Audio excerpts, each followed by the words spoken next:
ভাই রে ভাই, টিসি প্লেটেরা কি খেলা দিল এটা ভাই। খেলা দেখে মাথা নষ্ট ভাই। এদের কাছে সকল প্লেয়ারের কাছে স্নাইপার ভাই।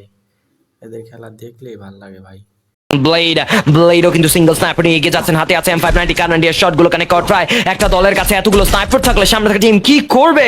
এত অত্যাচার করছেন টিমটি ইসিরা। সামনের দিকে এগিয়ে যাবেন, ওয়াল দিয়ে ডিফেন্ড করবেন, সেই জায়গায় ওয়াল লাগিয়ে কিন্তু এগিয়ে যাওয়ার ট্রাই করবেন। আর একবার গ্রেনেডগুলো লুফিয়ে মারার ট্রাই, কোনো ভুল ভিতে তারা দ্বিতীয়বারের মতো করছেন না। একটা গ্রেনেড আসবে, বাট সেই গ্রেনেড অত কোনো ড্যামেজ আসবে না। সেজান সেখানে গ্লুমেলটার ইউজ করে প্রেশারটাকে আরেকটু বাড়িয়ে দেওয়ার ট্রাই করছেন। একটা ম্যান পাওয়ার লুজ আছে, বাট ও মাই গড, জায়টা পারবেন কিনা স্নাইপার অ্যাটাক দেবেন? জাদের M79 কথা বলেছে, আরো একটা নক নিয়েছে। Double snapper attack, back hand থেকে কভার আপটা দেওয়ার try. Jayot trying his best, but সেই জায়গায় পাচ্ছেন না জায়ট। আর কত ইবা স্ন্যাপার শট দিবেন? ব্লেড কে নেওয়া হয়েছে নক ডাউন ফ্রম সেজান। কাজের কাজটুকু করেছেন রাহাতের শটে।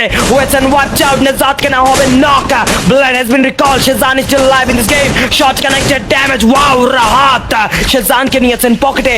এইবার টিএসসি কে থামায় Rahat. Kill confirm, Jayot the last survivor. Double snapper attack, 1v4 clutch কি দিতে পারবেন কিনা স্নাইপার দিয়ে? দেখা যাক। ফার্স্ট নক নিয়েছেন যাদের উপরে কাজের কাজ শুরু করেছেন, বাট শর্ট রেঞ্জের ব্যাটল একটা করা হবে। স্নাইপার শট কানেক্ট করে দিয়েছেন, একদম ক্লোজ রেঞ্জের fight. Shot connected or not? Yes it is. Mariners mind says goodbye and it's a booyah.